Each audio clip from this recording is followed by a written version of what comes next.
Okay, I think we're ready to get started.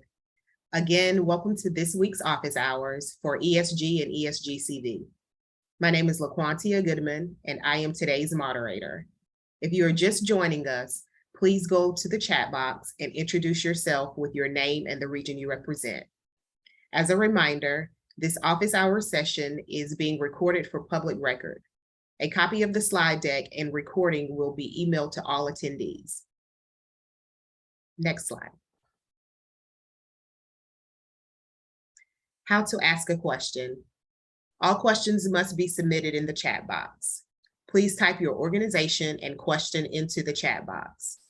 The team will read questions out loud at the end of the presentation and will provide answers if possible throughout the presentation. All questions and answers entered into the chat box will be recorded as part of the public record. Alongside our presenters, we also have several HCD staff, including ESG representatives, ESGCV grant administrators, and other consultants who are able to answer questions during the question and answer session. Next slide, please. Today's office hour session agenda includes the following: announcements, ESG and ESGCV updates, office hours updates, ESG and ESGCV question and answer, and our spotlight session on Continuum of Care overview. Next slide. I'll now hand it over to Sarah for our ESG updates. Thank you, LaQuantia. Good morning, everyone. I'm Sarah Theobald. I'm the program manager for annual ESG. Just going to go over a couple of updates and then we'll do a spotlight on one of the policies. So reminder, 2020 ESG annual contracts, the expenditure deadline has passed. It was July 7th, 2022. Final RFFs, if you want to get paid, have to be received by us no later than 3 p.m. today, or we will be disencumbering any remaining funds. We have to allow the time for our accounting department to process these RFFs prior to that closure date of September 7th. So today is that final deadline. We also need your certification of completion. So if you have not turned that into your rep, please do so immediately. As for 2021 contracts, all of the standard agreements are currently routing, and we have about a third that are currently executed at this point. So keep on the watch for any notices from eCivis. Remember, your 2021 standard agreements will be managed within the eCivis system. We will be reaching out to our balance of state contractors to set up any types of trainings that are needed to follow the procedures in order to submit RFFs. Avoid recapture. Remember, based on your Exhibit E, that there is a 20% expenditure milestone deadline, which is 120 days from the execution date of your contract. Make sure that you are turning in that first RFF that meets or exceeds that 20% of your total award amount within that 120 days. Next slide, please. So avoid receiving STD 209s and reimbursement delays. We're going to keep hitting on this every week because I've noticed the increase in the STD 209s. It is a requirement that if your rep does have to send your RFF back for any corrections that need to be made, that an STD 209 will also accompany it. So all 2021 contracts, once again, are managed in eCivis. All requests for funds have to be submitted through the eCivis system. Please do not email any RFF requests to your representative. Every request for funds must also include a completed detailed expense report, and we will be conducting mini monitoring for every reimbursement request that is submitted. So make sure that you have your supporting documentation ready. So when your representative does email you for line item backup documentation, you can send it off into the secure SharePoint site. Next slide, please.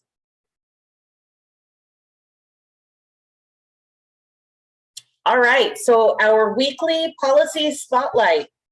This week, we're going to touch on personally identifying information, or PII.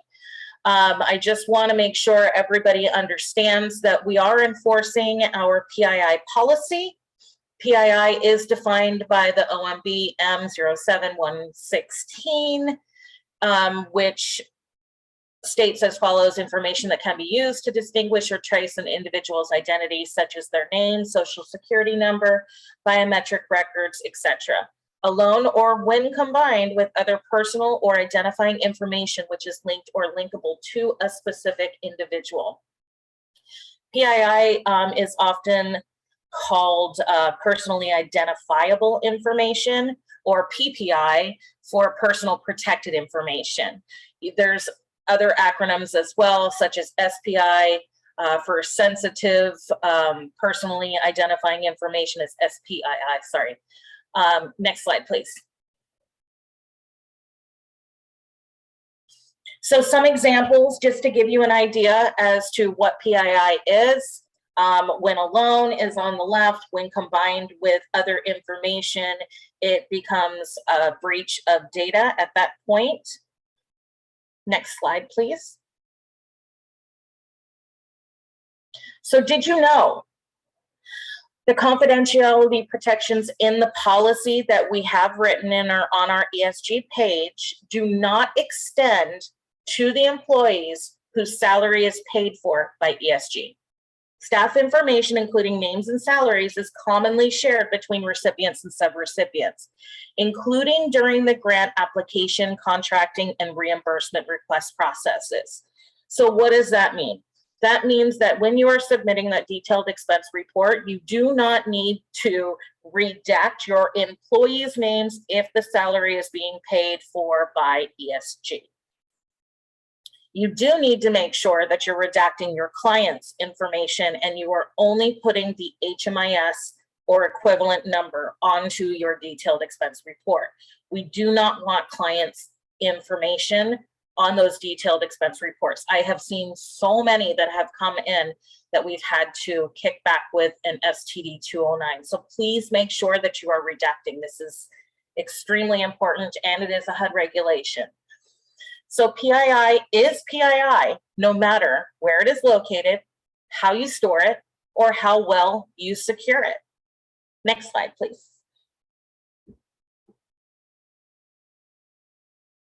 So take the necessary steps. You want to limit the collection of the PII. You want to manage access to who has the authority to locate that information and has the authority to disseminate it to people that only need that specific access. Protect your physical files, protect your electronic files, and follow the additional protection guidance. Protect your electronic transmissions of PII and follow the records management, retention, and disposal period as noted in 24 CFR 576.500 X through Z. Make sure that you also have policies in regards to how you respond to a data breach. Next slide, please. So did you know, if you have not read our PII policy, please make sure you do so, because subrecipients are required to develop their own policies and procedures for protecting PII. At some point in the future, we will be requesting copies of those policies and procedures so we can make sure that you are in compliance based on what our policy states. So reminder, review HCD's personally identifying information policy. And we also have a personally identifying information checklist. So as you are building out your policies and procedures, please take a look at both of those and refer to that checklist to make sure that you are hitting all the points that we will be looking for in your policies and procedures to make sure that you are in compliance.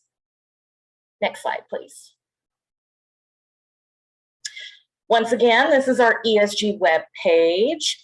And if you click on the resources tab where the green arrow is pointing up, next slide, please. Then that's going to take you to our policy documents on the ESG web page.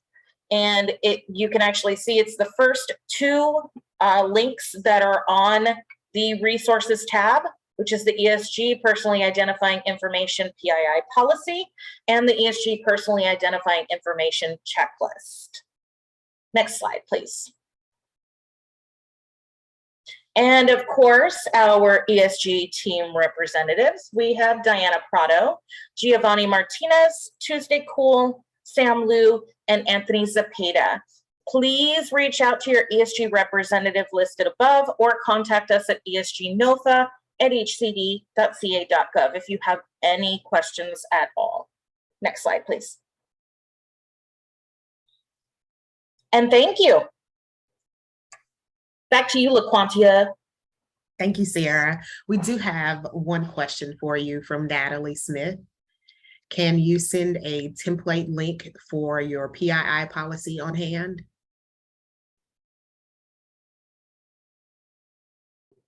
Sorry, I thought I hit unmute. It's okay. I can drop it in the chat, Sarah. If that I was helps. just going to say, I can drop it in the chat, the link for the resources page. We won't be asking for those right away, so you do have time to create your policies, but realistically, everybody should have a PII policy in place already, but you may have to adjust based on what our new policy does state so that it's more robust and it does cover more items. Thank you, Sarah, and thank you, Erin. Now for our ESG CV reminders and updates. HCD is now amending ESG CV contracts to extend the contract expiration date to 12/31/2023. ESG CV contract amendments are currently being routed. Be on the lookout for your pending amendment to arrive via email. The authorized signer must sign the standard 213. Email this back to HCD's contract office as soon as possible. Contact your GA if you have any questions. Next slide. The new term of agreement and performance milestones are as follows.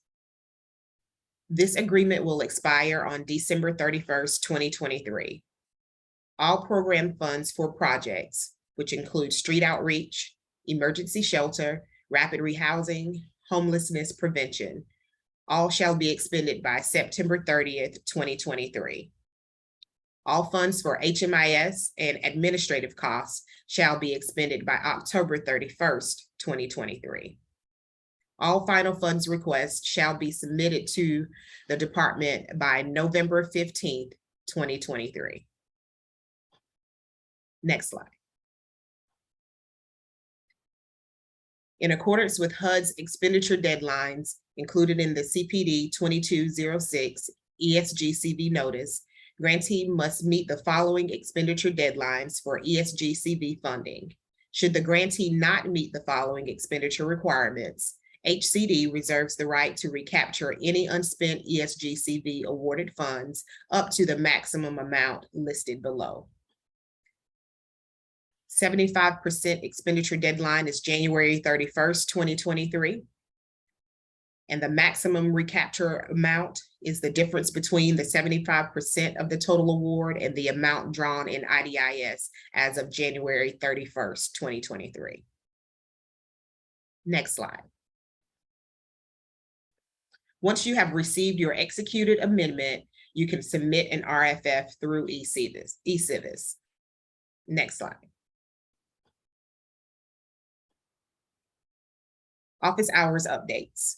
Upcoming office hours topics for September 7th are procurement, September 14th, HMIS clinic, September 21st, monitoring refresher, September 28th, PII policy. All requests to HCD for certifications of consistency with consolidated plan should be sent to Alex Navarro using the email address provided. The training website for office hours is listed as well. And previous office hours recordings can be found using the link below. Next slide.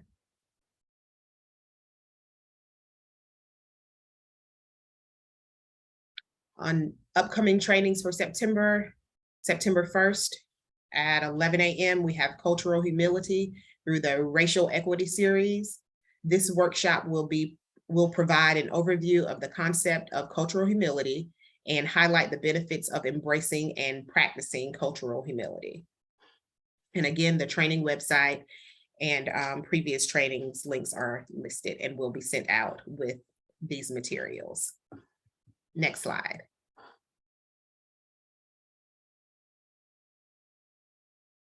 Here is a list of COVID response resources that you'll be able to access once you receive the materials from today's presentation as well.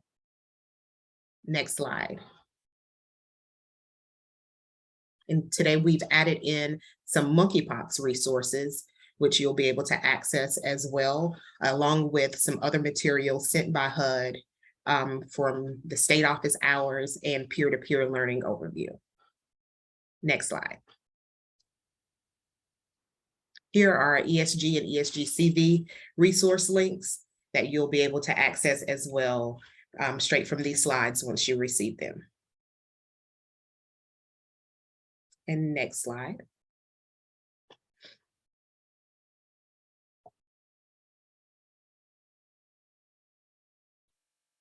So we have a question. Oh, go ahead, Erin. I was just going to ask if you could read that question and answer in the chat that Sarah had answered.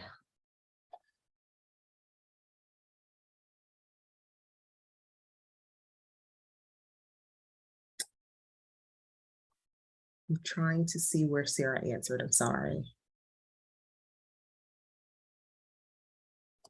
I have it up if you'd like me to read it real quick, or Yes, please. yeah. So we had a question from Miriam regarding our participants' HMIS IDs considered PII, and the answer to that is no. HMIS IDs are not considered personal identifying information because it doesn't have the client's information. So that's why there's a client HMIS number as to not release the client's information, but that you can still, as the subrecipient, collect their data needed for outcomes.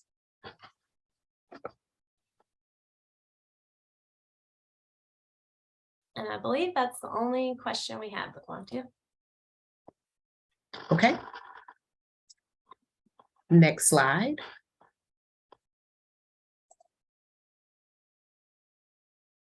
If you have any further questions, please contact us via for your annual ESG rep for ESG questions, or using the email address esgnofa@hcd.ca.gov, or reach out to your grant administrator for any questions you have concerning ESG CV.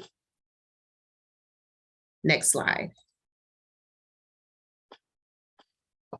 And today's spotlight session is on Continuum of Care, an overview that will be given to us by Gordon Levine and Michael Thomas. Okay, thank you very much. My name is Michael Thomas. I use he, him pronouns. I am another technical assistance provider with ICF. And before I dive in, Gordon, do you want to introduce yourself really quickly? Good morning, everyone. My name is Gordon Levine. My pronouns are he and him. I am white and Jewish, and I'm also a lead homeless services specialist with ICF. Glad to be here. Yep. And we have quite a bit of content. This is a brief overview of the Continuum of Care system, but I'm going to move pretty quickly. So just want to throw that out there up front. But we're going to talk about the Continuum of Care in terms of how it is both a funding competition and a structure that is required to participate in that funding competition. So let's dive right in. Next slide, please. So on this slide, we wanted to point out the importance of the Continuum of Care in homeless services as a funding competition. So what you see here on the far left is how much money roughly is, or how much money was available in FY21 through the Continuum of Care program versus several other federal programs relevant to homeless services. Annual ESG here doesn't account for the CARES Act ESG funding, but when we think about ongoing annual amounts eligible for to address homelessness, you can see that the continuum of care is 9 times as much versus other sources. So it is a very big part of the homeless response system nationally. Next slide, please. On this slide, we're kind of describing the timeline that led to the continuum of care being a structure in addition to a funding competition. Oh, I've got something different on the screen there. Thank you. So the COC planning process really started back in 1994, and that process coordinated the distribution of multiple homeless assistance programs. So it kind of streamlined that process a little, but we were still at that time primarily just a funding source. And then the guidelines at that time were found in the annual NOFA, or Notice of Funding Availability. And there would be significant changes to that from year to year. So you really had to pay attention to the funding year that you were working with. And then you had the Hearth Act of 2009. So that was the congressional authorization of the COC program. The Hearth Act is what really set the stage for turning the COC into more than just a funding competition. And then it also created the Emergency Solutions Grants Program, which was previously the Emergency Shelter Grant Program, and the Hearth Homeless definition. So the current HUD definition of homelessness that we work with is housed there. And then in 2012, you had the COC program interim rule, which codified the structure of the COC program. So that's both for the continuum of care structure and for the projects that are funded through that structure. There are limits and rulemaking that you will find in the annual, it used to be the NOFA, now it is known as the NOFO, Notice of Funding Opportunity. It is not quite as extreme now. We have seen those fairly stable over the last few years, but they do make priority policies evident in those and things like that. So that is how we got to this point. Next slide, please.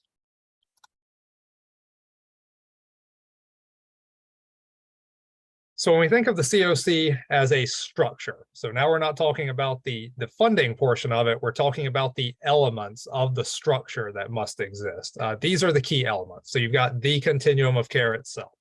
That is the entire coalition of agencies and individual people working together in a geographic area, which is defined to be that continuum of care, to prevent and end homelessness. And then there's the collaborative applicant. That is the agency that's responsible for submitting the annual application for COC program funds in response to the annual NOFO. So, individual agencies do apply for projects, but those must be consolidated and submitted to HUD in one application known as the consolidated application. That's done by the collaborative applicant. Then you have the HMIS lead agency. That's the agency responsible for managing and overseeing the homeless management information system for the continuum of care. And finally, you have governance. So that is the setup of boards and committees, the structures that have decision-making authority on behalf of the continuum of care. It's important to note here when we think about the collaborative applicant specifically, the collaborative applicant is responsible for other things associated with the COC, like record keeping and certain reporting. The COC can also delegate other responsibilities to the collaborative applicant, and it often does. However, those delegations are entirely at the discretion of the COC's governance bodies and membership. And how that looks, it varies from COC to COC. It can be changed at any time by the COC. And it's also important to note that a COC is well within its right to change its collaborative applicant if it chooses to, based on its own internal processes. COCs do get access to apply for a planning grant to support the activities that they're responsible for. The collaborative applicant is the only entity that can receive that for the COC. It's important to note, though, that that planning grant is not usually enough to cover the entire spectrum of things that need to be done by a continuum of care. Next slide, please.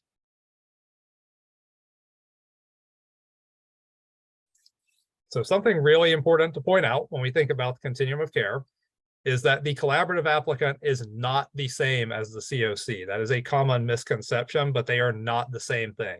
The collaborative applicant might have leadership responsibilities. They might be delegated various responsibilities, but the Continuum of Care is the stakeholder coalition.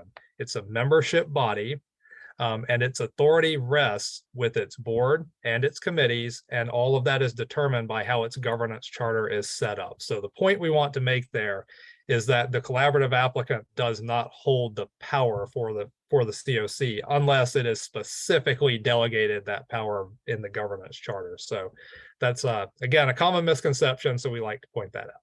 Next slide, please. And so what you see here is a program structural overview. So these are the things under the COC program. So when you see COC program at the top, you can kind of think of that as like the COC program interim rule. And that rule defines projects. So there are new projects that can be applied for in any given year. There are renewal projects. And then there's, at this point, the Youth Homeless Demonstration Program.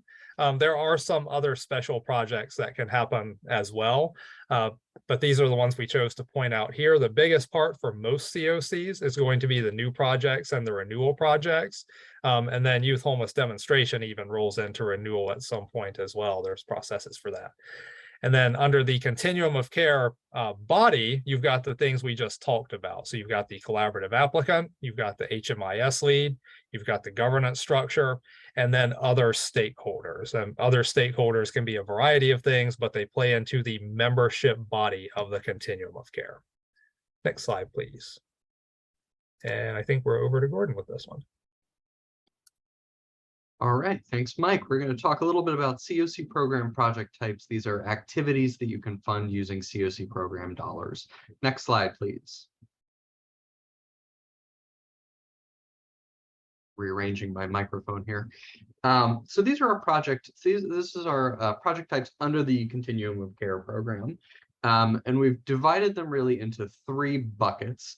Sort of things that you're likely to see that are participant serving, participant facing, things that you're likely to see that are really about establishing, maintaining, and organizing the Continuum of Care, and things that are sort of everything else that's unusual or that's a legacy program. So in the common and participant serving buckets, you're going to hear most commonly permanent supportive housing, or PSH, and rapid rehousing, or RRH. These are our 2 most common models of participant services. PSH and Rapid both ultimately provide housing, supportive services, and case management to participants. In, I think, 3 COC program NOFOs ago, HUD introduced the Joint Rapid Rehousing and Transitional Living component, which is a combined, a dual project type that offers both rapid rehousing and transitional housing. What I would highlight about that is that it is it's a new project type, so we don't really have best practices for it yet that are well established, and it's unusual to see, and it's more challenging and more expensive as a project type as a whole to run than the other 2 that we just talked about. So it's unlikely you have this in your continuum. And finally, we are newly funding, or we're ongoingly funding rather, the supportive services only coordinated entry project type, which funds coordinated entry activities. And that's both a relatively broad and a relatively narrow stripe of activities. But basically, it's designed to fund any of the basic assessment, triage, prioritization activities that go into ensuring that people are connected to your COC's coordinated entry system or coordinated assessment system. On the structural end, Mike talked about this some. I'll touch on them just really briefly. The planning grant and the HMIS lead grant are 2 grants that are specific to the collaborative applicant and the HMIS lead specifically. They can be the same entity, they can be different entities. You can have one entity that does both, you can have 2 different entities, each of which is one. But these are grants that are not participant serving. They're designed to build and maintain the capacity of the COC. Finally, you've got these unusual and legacy programs that are common.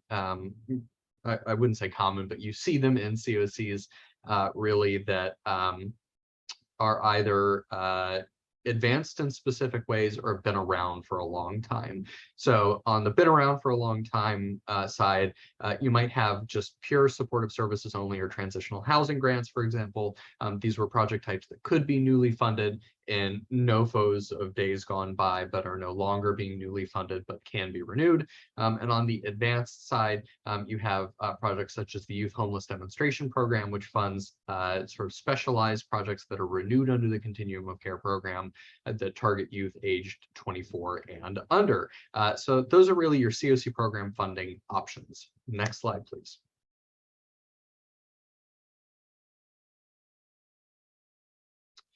Okay, so getting into details on these grant types, PSH, as I said, is a participant-serving housing program type. It provides long-term, which is no maximum length housing assistance and supportive services. This stands in distinction from ESG. Really, the big distinction there is that ESG, which you may be well familiar with, does not offer unlimited, or rather no maximum length assistance. PSH does. It can be single site or it can be scattered site. Housing must meet fair market rent reasonableness, and housing quality standards requirements. Must is a little complicated there. There are some nuances there, but generally speaking, this is the case. Housing quality standards, very briefly, is similar to ESG's habitability standards, but HQS is a slightly higher standard. Yeah, it's a slightly higher standard, and no reason really to dig into it here. The big thing about PSH is that it can only serve people who are experiencing chronic homelessness. And chronic homelessness means either that they have they're experiencing literal homelessness now, and have been for at least 12 months consecutively from today going backward, or they've experienced at least 12 months of literal homelessness across 4 periods in the last 3 years. Again, there's nuances there, and there are certain project design types there are certain project design types, and there are certain ways that communities can be configured where the standards for this are slightly less stringent. But generally speaking, when you see PSH, you should be thinking 12 plus months of literal homelessness. And they need to be experiencing literal homelessness at intake, so it can't be 4 periods of homelessness, or 12 months of homelessness across 4 periods 2 years ago. And today I'm living in a mansion. You have to be experiencing literal homelessness today. And finally, in addition to the chronicity requirements and duration requirements, the head of household needs to be living with a severe and persistent disability, which can be physical, behavioral, mental, or developmental, but does not include or cannot solely include a substance use disorder, though co-occurring substance use disorders are absolutely permitted. Next slide, please. Rapid rehousing. This one you're going to be familiar with if you have spent time with ESG. Rapid rehousing provides short to medium term, which means 3 to 24 months of housing, supportive services, and case management. It can be single site or scattered site, but it is much more frequently, in my experience, scattered site. Housing has to meet rapid rehousing. Housing must meet rent reasonableness and HQS criteria, but is not required to meet fair market rent criteria. Funding for these projects is based on the fair market rent value, but units can go over fair market rent as long as they meet rent reasonableness. This is one of the ways, and we're going to touch on this later, this is one of the ways in which COC program rapid rehousing is slightly but critically different than ESG. They're like very, very similar, but they have a few key distinctions which make them, for example, often not a very good match source for each other. Finally, much like, in fact, indeed, just like ESG rapid rehousing, COC Rapid can serve people who are either experiencing literal homelessness and or fleeing domestic violence. Next slide.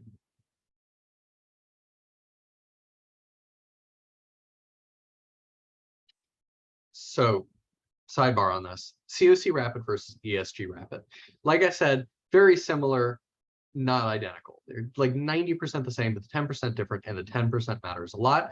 Both of them provide basically the same services, which is short to medium term rental assistance, plus pretty much the same kinds of case management and supportive services. However, critical differences. COC, as I said, COC Rapid, as I said, does not require meeting the fair market rent cap. It just uses rent reasonableness.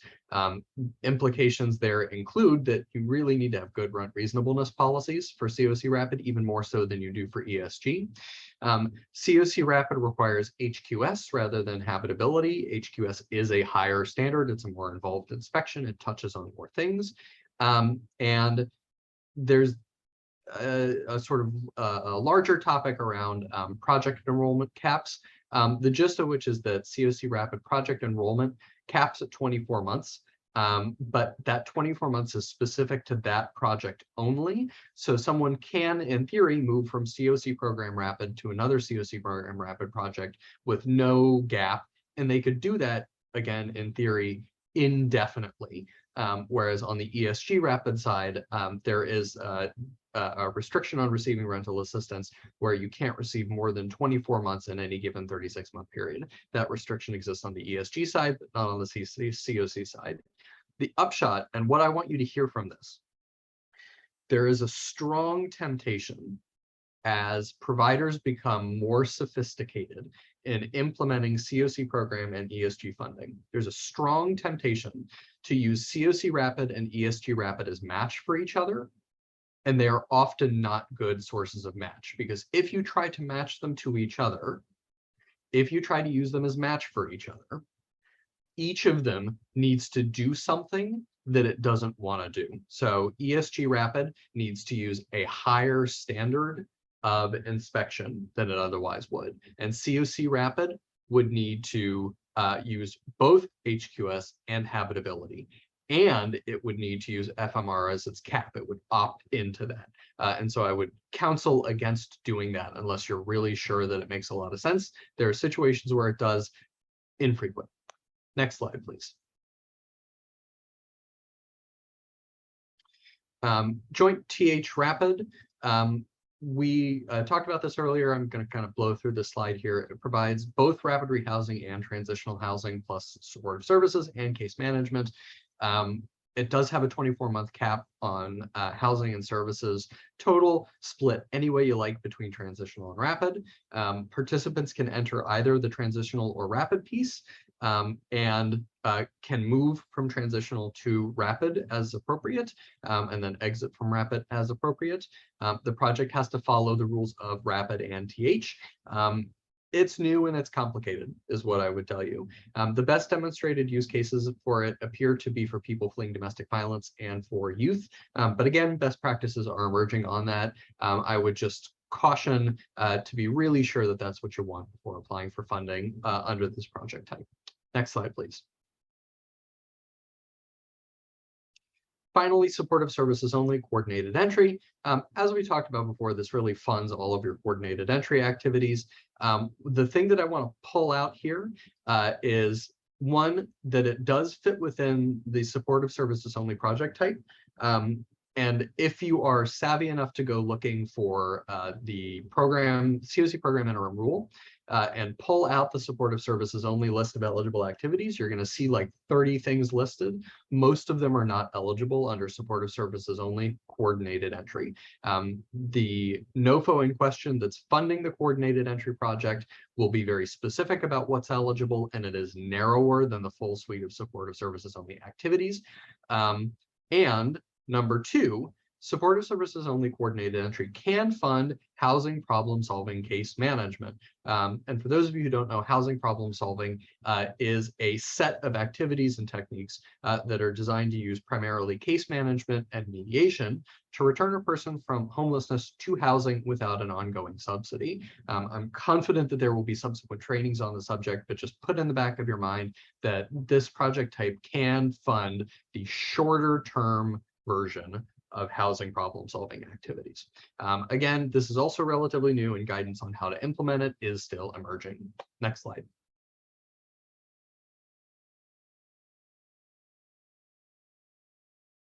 Back over to you, Mike. Thank you, Gordon. So now we're going to talk about the structural grants that we've touched on a little throughout the presentation. So the first one here is the COC planning grant. That grant funds COC operations. So all of the coordination that the COC is required to do and needs to do, but the things that it needs to do to be compliant, effective, and successful, that's what the planning grant will pay for. The categories in it tend to be driven more by what you put in your budget. And so it's designed to really help the COC meet its requirements. But as I mentioned before, for most COCs, it's not enough to do everything that they need to do or want to do and should be doing. So there usually have to be other sources to support that. There can only be one planning grant per COC, and only the collaborative applicant can apply for that funding. And these grants cannot provide direct participant services. Next slide, please. And then there's the HMIS grant, and that funds everything associated with setting up and operating the COC's homeless management information system. But much like the planning grant, it's usually not enough to do everything that they need to do, want to do, and should be doing. There's only one per COC, and only the HMIS lead can apply.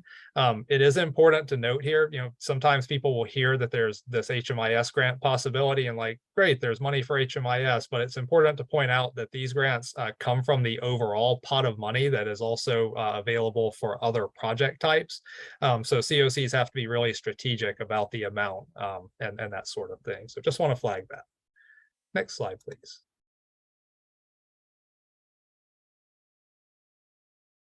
So now we're going to talk about those unusual and legacy projects, supportive services only, and we're talking here about supportive services only grants that are not for coordinated entry, which Gordon went through previously. These grants fund supportive services without housing attached for people experiencing homelessness. They can be used to fund housing problem solving, but they usually aren't, because when you see these grants, they have usually been in renewal for a number of years. So they're usually older designs, and housing problem solving is really being implemented in more recent years. So, they can be used for that, but they usually aren't. And in the annual competition in recent years, we haven't seen the opportunity for new supportive services only projects because HUD's focus is on housing as the solution to homelessness. Next slide, please. And then we have transitional housing. So transitional housing programs provide medium terms, so that's up to 24 months of housing plus supportive services and case management. They can be single site or they can be scattered site, but it's pretty common to see them in single site setups. Housing has to meet FMR, rent reasonableness, and housing quality standards. That is except for if it is an operating cost only project. No new transitional housing projects have been funded in recent years because of evidence that rapid rehousing is less expensive and as effective or more effective. But we talked about that new project type, which is the joint transitional housing rapid rehousing component project. That one recognizes that transitional housing does have a unique place for some specific populations, but HUD has tied it with the rapid rehousing component to ensure that there is still that focus on moving people into permanent housing as quickly as possible. So when you see transitional housing standalone projects in a COC, those are usually ones that have been there in the renewal process for a number of years, just like supportive services only. Next slide, please.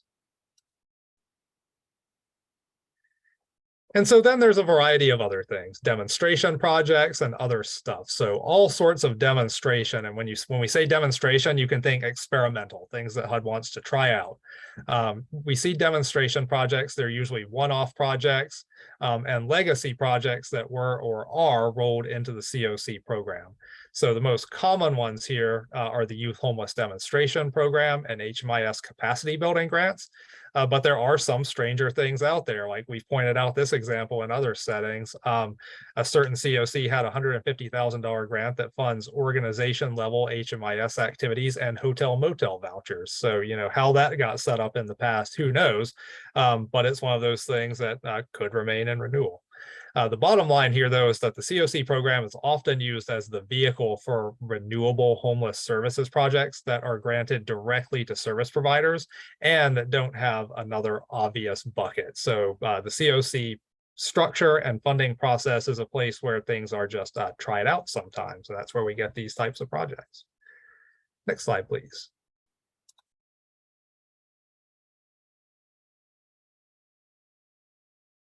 And back to Gordon to talk us through matching, and then we will get into our lightning round. Okay, cool. So we're going to go through match real quick. Match, for those of you who don't know, is a requirement for the COC program and for ESG. COC program projects, generally there is one tiny exception, require match in the amount of 25% of the grant funds awarded. So if you're awarded $100,000 of COC program funds, you need to provide $25,000 of funds from a different source spent on eligible activities under the COC program. ESG is the same way, but it's 100%. COC and ESG are close partners, but they don't usually make good match for each other. We already talked about the ways in which Rapid is not a good match source for each other. It can work. I've seen it work, but it requires a very attentive system, put it like that. On the other side, however, HMIS, COC HMIS grants and COC HMIS activities and ESG HMIS actually can match each other and are a perfect match, as they cover exactly the same activities for exactly the same participants. And so if you're looking to match those two sources together, ESG HMIS is a really good match for COC HMIS activities. What I want to say, though, is instead of looking at them as sources of match, consider them as complementary activities. One of the most powerful complementary activities that you can engage in is having rapid to rapid or rapid to PSH transfers, whereby a person enters the homeless services system and begins receiving assistance through ESG rapid rehousing. It turns out they need more assistance than that. They have a history of chronic homelessness that qualifies them for PSH, and so 6 months, 12 months into ESG rapid rehousing, you ultimately end up transferring them to PSH. And that's a success for the ESG rapid project and a success for the PSH project. Next slide, please. I believe that takes us into our lightning round, where we ask exciting questions to test your knowledge. I would highlight that I believe that we do have polls for this. The polls show us only aggregate information, so we don't know what you're answering. We encourage you to participate. Please test your own knowledge, and be confident in that we are not looking over your shoulders. Next slide, please. All right, question number 1. Which of the following is not an element of a continuum of care? Which of these is not an element of a continuum of care? Is it the membership body, the collaborative applicant, the executive director, or the governing board? There is also an option for you to say not sure, and that's okay. It's always okay to be not sure, and that goes for everything in the COC world and the ESG world. Give you a few seconds to answer there. Whoever's operating the poll, when it seems like we've got a critical mass of responses, go ahead and close it down and let's have a look. All right. 2/3 of you said the executive director is not an element of a continuum of care. Let's have a look. Absolutely correct. While structures vary, an executive director is not a part of the COC structure as required by HUD. In the broadest terms, a COC is made up of its membership body, its governing board, its collaborative applicant, its HMIS lead, and its committees, etc. The responsibilities of the COC are usually delegated amongst these and potentially other stakeholders via the COC's governance charter. Next slide. Great job. Over to you, Mike. Thank you. So next question, which of the following is true of COC rapid rehousing projects? COC rapid rehousing only uses rent reasonableness for units and not FMR like ESG rapid rehousing. The same unit habitability standards are used for both ESG rapid rehousing, or are used for, I'm sorry, I can't talk. The same habitability standards are used as those for ESG. The project enrollment time limit is the same as for ESG, or client eligibility is the same as for ESG. Only one of those is true. Which one do you think it is?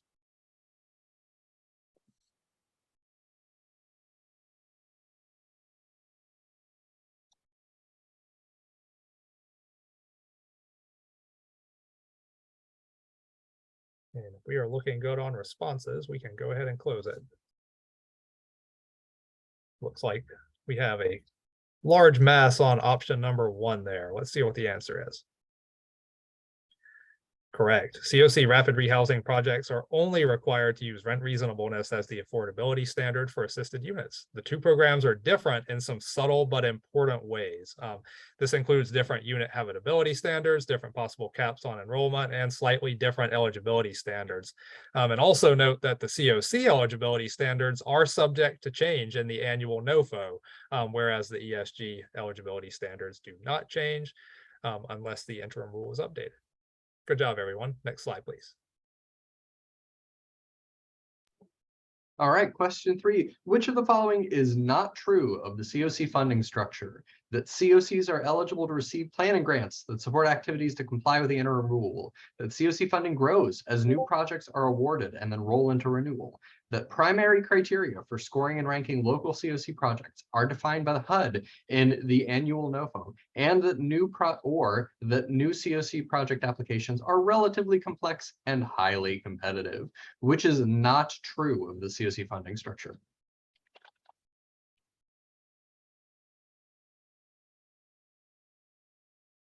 Very timely question, I think. Just the most that we can say about that, but it is very timely. Feel free to close that poll down once we've got critical mass. All right, half of you, the bare majority said COC funding grows as new projects are awarded and then roll into renewal is not true of COC funding. Let's have a look at the answer. All right, unfortunately, that is not correct. The 7% of you who answered number 4 are answered number 3 are correct. The criteria for scoring and ranking COC projects are developed and approved by the local COC, not by HUD. While the NOFO likely has an impact on the local process, it doesn't define any specific criteria that must be considered by the COC. However, it may incentivize certain criteria by awarding the COC more points in the national COC competition. Next slide, please.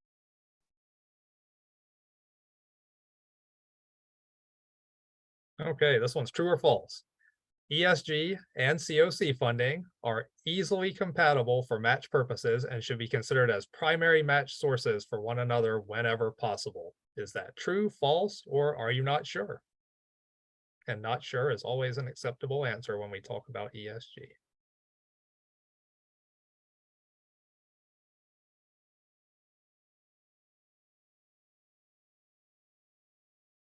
Looks like the vast majority of people said false there, 84% of you. Let's see what the answer is. Well done, that is correct. It is false. Subtle differences between the two programs mean that matching them is complicated. And when you use one of these programs as match for the other, the agency has to have strict financial and other controls in place to ensure exact compatibility of any expenses used as match. Additionally, the organization must make sure that the programs are not used to match one another simultaneously. So the bottom line is that using ESG and COC as match for one another is difficult, and it's only advisable for advanced recipients of those programs. Next slide, please. All right, which of the following most closely reflects your understanding of collaboration expectations between COCs and ESG recipients? Is it that COC and ESG recipients are required by regs to collaborate with one another on specific items? That they are encouraged to collaborate but are not required by regulation to do so?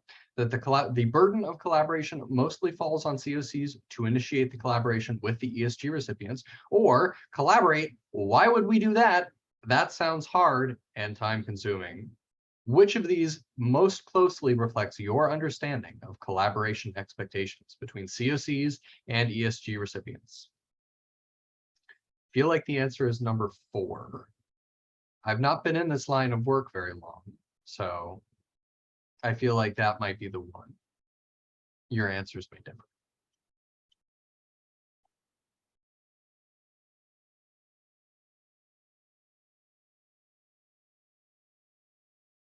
All right. Okay, so the majority of y'all, 44%, said that you are encouraged to collaborate but are not required by regs to do so. Let's have a look at the answer. I'm sorry to say that the 25% of you who answered number 1 were in fact correct. Regulations do require collaborations between COC and ESG recipients on specific items. These items include project written standards, ESG project priorities, and performance evaluation. Though note that it is possible for a COC to contain multiple ESG recipients, and it is also possible for an ESG recipient to span multiple COCs, which means that there may be multilateral collaborations happening. Each entity is responsible for knowing the requirements and collaborating as necessary. Next slide.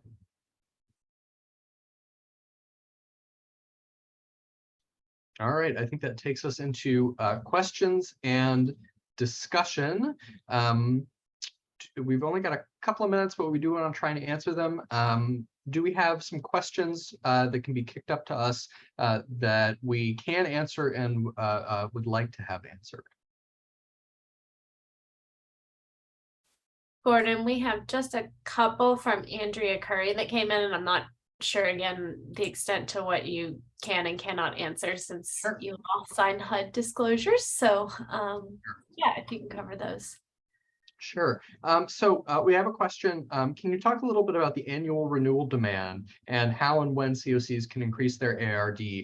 No, we can't. So as HUD TA providers, we are prohibited from talking about most subjects related to any active HUD notices of funding opportunity. And since the COC program notice of funding opportunity or NOFO is currently active, we can't answer any of those questions. We encourage you to reach out to your HUD field office to discuss it or submit a question to the relevant email address inbox, which I think is cocnofo@hud.gov, but don't quote me. You can look it up on the HUD Exchange.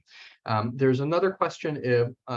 There's another question from Andrea. Will you be covering the roles of the COC and the collaborative applicant / administrative entity as they apply to ESG and ESG-CV? Mike, do you want to take a crack at that? Sure. I think the quickest answer to that is that from a formal standpoint, the COC and collaborative applicant do not have any formal role as it applies to ESG or ESG-CV. It's 2 separate program interim rules.